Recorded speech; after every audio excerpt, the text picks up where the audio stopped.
Sa 100 piso, malaking tulong na raw ang may aabot mo. Alamin po kung paano nito matutustusan ang mga pangangailangan ng ilan nating mga kababayan. Hanggang saan ka dadalhin ng 100 piso? Para sa ilan, ang 100 piso, tila malayo na ang mararating.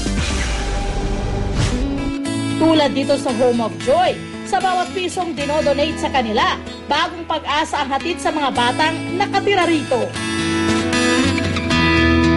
Ang Home of Joy, ang kaniyang objective o layunin ay ang i-cater ang mga children na abandoned, neglected, orphan na ages 0 to 2 years old.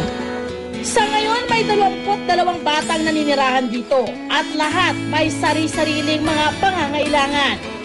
Yung iba ay kailangan din po namin i-raise sa dito locally at saka fundraising or promotion din po. So, at sa mga walk-in na pumupunta po dito, na doon din po kami umaasa ng donation. Isa nga sa mga proyekto nila ang pagtatalaga ng mga coin bank sa kanilang center. Sa halagang 100 piso, nakatulong ka na, may souvenir ka pa. Kasi ang aming pagkain, no, ng mga costing namin sa food ng aming mga children ay 15 pesos para sa kitchen at saka yung natirang 10 pesos ay para sa milk. Si Edward, isa sa mga tumutulong sa Home of Joy. On-the-job training ang pakay niya rito at aminado siyang hindi ito madali. Kaya naman bukas palad siyang nagbibigay ng 100 piso para makatulong. Malaking bagay, lalo na kahit sa maliit na halaga yung bibigay mo, pero malaki may tutulong nun. Lalo na sa mga bata. Isa naman si June sa mga volunteer dito sa Home of Joy. Sa katunayan, dati rin siyang naninirahan dito. Laking pasasalamat ni June dahil isa siya sa mga nakinabang sa naiabot na tulong sa foundation. Dahil sa mga donasyon, nabigyan siya ng bagong pag-asa sa buhay. The first place po ay nakapag-aral po ako.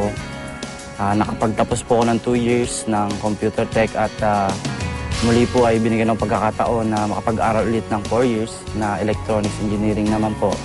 Yun po at ngayon po ay yun, malusog po ako at maganda po yung buhay ko ngayon.